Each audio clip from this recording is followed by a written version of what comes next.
بسم الله الرحمن الرحيم.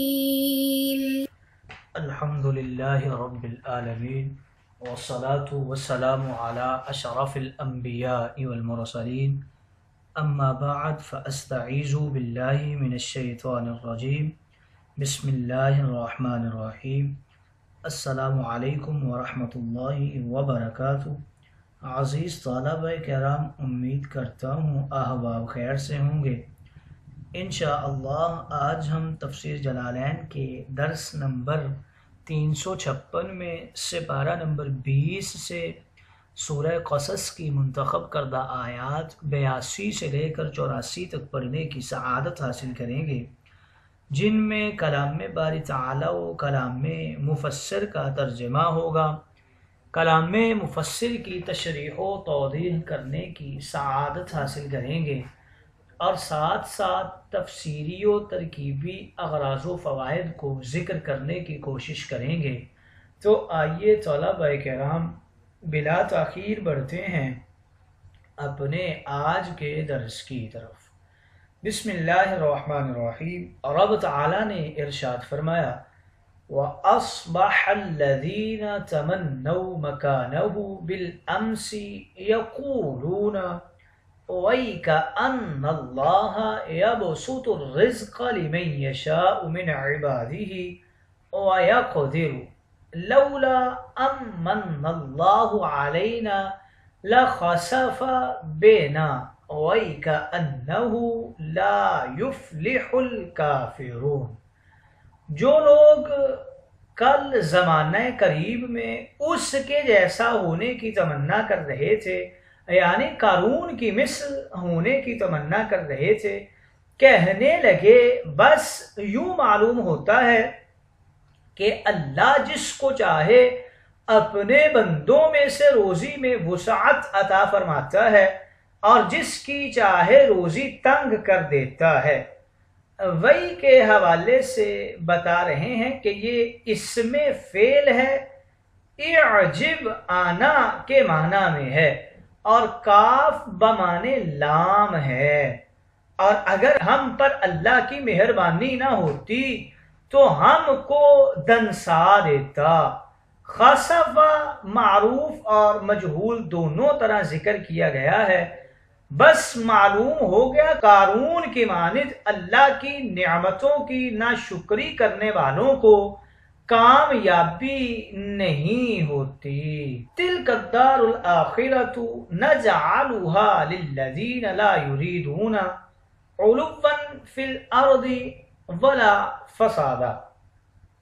یہ دار آخرت یعنی جنت ہم انہی لوگوں کے لیے خاص کرتے ہیں جو دنیا میں نہ ظلم کے ذریعے بڑا بننا چاہتے ہیں اور نہ نافرمانی کر کے فساد کرتے ہیں، اور بہتر انجام فرما برداری کر کے اللہ کے عذاب سے ڈرنے والوں کے لیے ہے. من جاء بالحسنۃ فلہ خیر منہا. اور جو شخص نیکی لے کر آئے گا ان کو نیکیوں کا اجر بہتر ملے گا اور وہ ان نیکیوں کا 10 گنا ہوگا. وَمَنْ جَاءَ بِالسَّيِّئَةِ فَلَا يُجْزَى الَّذِينَ عَمِلُوا السَّيِّئَاتِ إِلَّا مَا كَانُوا يَعْمَلُونَ. اور جو شخص بدی لے کر آئے گا اسے ایسے لوگوں کو جو بدی کا کام کرتے ہیں اتنا ہی بدلہ ملے گا جتنا وہ کرتے تھے. آئیے طلبہ کرام ترجمہ کے بعد بڑھتے ہیں آج کے درس کی تشریح و توضیح کی طرف. رب تعالی نے ارشاد فرمایا: وَأَصْبَحَ الَّذِينَ تَمَنَّوْا مَكَانَهُ بِالْأَمْسِ يَقُولُونَ وَيْكَأَنَّ اللَّهَ. اور کل تک جو لوگ اس کے مقام تک پہنچنے کی تمنا کر رہے تھے وہ کہنے لگے افسوس ہم بھول گئے تھے کہ اللہ بندوں میں سے جس کے لیے چاہتا ہے رزق کشادہ کر دیتا ہے اور جس کے لیے چاہتا ہے تنگ کر دیتا ہے. اور اگر اللہ ہم پر احسان نہ فرماتا تو ہم بھی زمین میں دھنسا دیے جاتے۔ افسوس کہ ہم بھول گئے تھے، کافر کبھی فلاح نہیں پاتے۔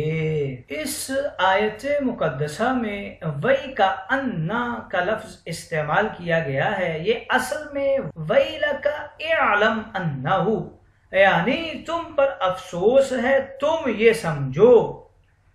پھر اس کو مخفف کر کے وَيْ کا اَنَّا پڑھا گیا، اور قتادہ نے کہا ہے کہ اس کا معنی علم تارا ہے، یعنی کیا تم نے نہیں دیکھا، اور یہ کسی بات کو مقر کرنے کے لیے آتا ہے۔ اور اس آیت کا معنی اس طرح ہوگا کہ تم پر افسوس ہے، اعلم، تم یہ سمجھو کہ اللہ اپنے بندوں میں سے جس کے لیے چاہتا ہے رزق کشادہ کر دیتا ہے، اور جس کے لیے چاہتا ہے کم کر دیتا ہے۔ یا پھر اس کا معنی یہ ہے، کیا تم نہیں جانتے کہ اللہ جس کے لیے چاہتا ہے رزق میں کشادگی عطا فرماتا ہے، اور جس کے لیے چاہتا ہے کمی کر دیتا ہے۔ علامہ ابو عبداللہ مالکی قرطبی لکھتے ہیں، النحاس نے کہا ہے کہ وہی ندامت کے اظہار کے لیے ہے، اور خلیل سیبوی اور کسائی نے کہا ہے کہ جب لوگ کسی نکتہ پر متنبع ہوں یا کسی کو متنبع کریں تو وہی کہتے ہیں، اور جو شخص نادم ہو وہ اپنی ندامت کے اظہار کے لیے وہی کہتا ہے، اور یہ کأن پر داخل ہوتا ہے، جیسے وہی کأن اللہ۔ فرا نے کہا ہے کہ یہ کلمہ تقریر ہے۔ ایک قول یہ بھی ہے کہ یہ اللہ کی طرح حرف تنبیہ ہے، اور بعض نے کہا یہ ویلک اعلم انہ کے معنی میں ہے، اور ساتھ ساتھ یہ بھی قول ذکر کیا گیا ہے کہ یہ علم ترى انہ کے معنی میں ہے۔ بتا رہے ہیں یعنی جو لوگ قارون کی ترقی اور خوشحالی دیکھ کر کل یہ آرزو کر رہے تھے کاش ہم کو بھی ایسا عروج حاصل ہوتا، آج اس کا یہ برا انجام دیکھ کر کانوں پر ہاتھ دھرنے لگے۔ اب ان کو ہوش آیا کہ ایسی دولت حقیقت میں ایک خوبصورت سانپ ہے جس کے اندر مہلک زہر بھرا ہوا ہے۔ کسی شخص کی دنیاوی ترقی اور عروج کو دیکھ کر ہمیں ہرگز یہ فیصلہ نہیں کر لینا چاہیے کہ اللہ کے ہاں وہ کچھ عزت اور وجاہت رکھتا ہے۔ دنیا کی ترقی اور وجاہت کسی کے مقبول یا مردود ہونے کا معیار نہیں بن سکتی۔ اللہ رب العزت جس کے لیے مناسب سمجھے روزی کے دروازے کشادہ کرے اور جس پر چاہے تنگ کر دے۔ مال و دولت کی فراخی اور فراوانی مقبولیت اور محبوبیت کی دلیل نہیں ہوا کرتی، بلکہ بسا اوقات اس کا نتیجہ تباہی اور ابدی ہلاکت کی صورت میں نمودار ہوتا ہے۔ آگے اللہ رب العزت نے ارشاد فرمایا تِلْكَ الدَّارُ الْآخِرَةُ نَجْعَلُهَا لِلَّذِينَ لَا يُرِيدُونَ عُلُوًّا فِي الْأَرْضِ وَلَا فَسَادًا۔ یہ آخرت کا گھر ہم ان لوگوں کے لیے مقدر کرتے ہیں جو نہ زمین میں بڑا بننے کا ارادہ کرتے ہیں نہ فساد کرنے کا، اور اچھا انجام پرہیزگاروں کے لیے ہے، اور جو شخص نیکی کرے گا اسے اس نیکی سے اچھا اجر ملے گا، اور جو برائی کرے گا تو جنہوں نے برائی کی ہے ان کو صرف ان ہی کاموں کی سزا ملے گی جو انہوں نے کیے ہیں۔ اس دار آخرت سے مراد جنت ہے۔ کلام عرب میں لفظ ھذا سے اس چیز کی طرف اشارہ کیا جاتا ہے جو محسوس اور مشاہد ہو، یعنی جو چیز آنکھوں سے دکھائی دیتی ہو، اور جنت کو تو قرآن مجید کے مخاطبین نے آنکھوں سے نہیں دیکھا، پھر یہ کہنا کس طرح درست ہوگا کہ یہ آخرت کا گھر؟ اس کا جواب یہ ہے کہ قرآن مجید کی آیات اور احادیث میں جنت کی صفات کا اتنا زیادہ ذکر آ چکا ہے کہ اب لوگوں کے لیے جنت ایک دیکھی بھالی چیز ہے۔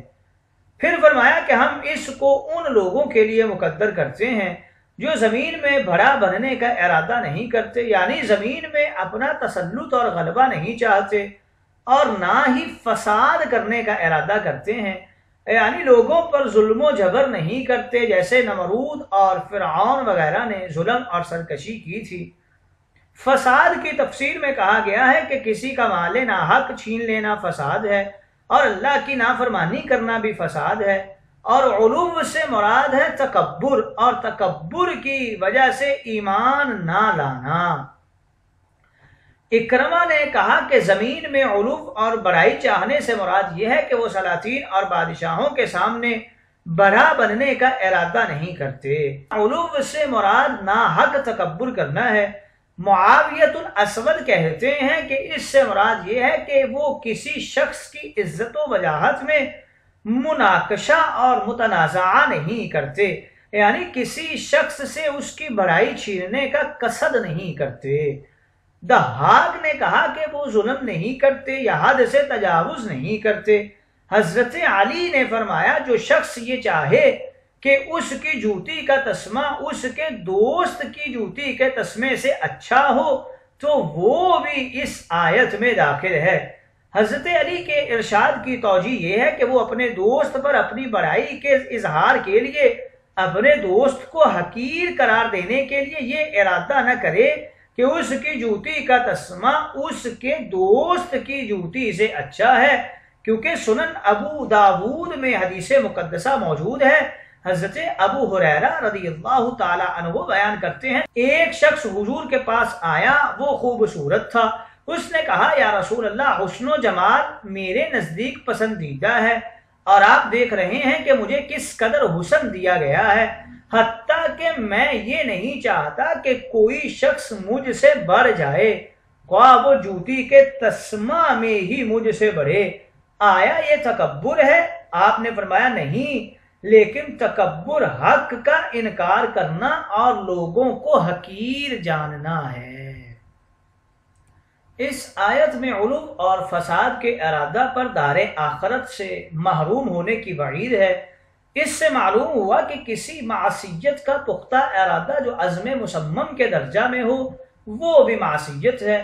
البتہ پھر اگر وہ خدا کے خوف سے اس ارادہ کو ترک کر دے تو گناہ کی جگہ ثواب اس کے اعمال نامہ میں درج ہوتا ہے، اور اگر کسی غیر اختیاری سبب سے اس گناہ پر قدرت نہ ہوئی اور عمل نہ کر سکا مگر اپنی کوشش گناہ کے لیے پوری کی تو وہ بھی معصیت اور گناہ میں لکھا جائے گا۔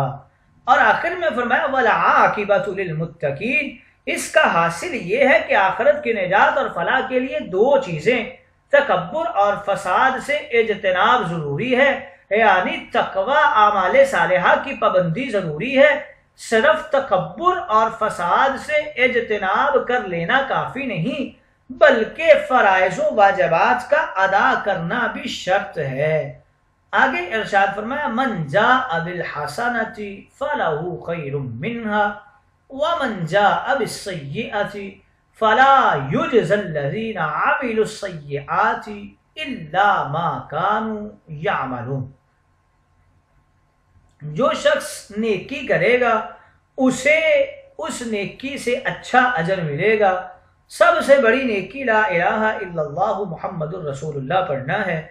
اور فرمایا جو شخص برائی کرے گا تو جنہوں نے برائی کی ان کو صرف انہی کاموں کی سزا ملے گی جو انہوں نے کیے ہوں گے، اور سب سے بڑی برائی شرک کرنا ہے۔ آئیے طلبہ کرام تشریح و توضیح کے بعد بڑھتے ہیں اغراض و فوائد کی طرف۔ تلک الدار الآخرۃ کے حوالے سے بتا رہے ہیں۔